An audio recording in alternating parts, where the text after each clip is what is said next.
কুড়িগ্রামের ভুরুঙ্গামারী সীমান্তে অবৈধ অনুপ্রবেশের দায়ে মোজাফফর হোসেন নামে এক ভারতীয় নাগরিককে আটক করেছে বিজিবি। বৃহস্পতিবার সকালে বিষয়টি নিশ্চিত করেছেন ভুরুঙ্গামারী থানার ভারপ্রাপ্ত কর্মকর্তা রুহুল আমিন।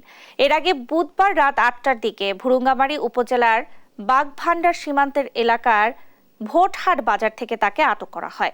মোজাফফর হোসেন ভারতের কোচবিহার জেলার সাহেবগঞ্জ উপজেলার মাদারগঞ্জ এলাকার বাসিন্দা।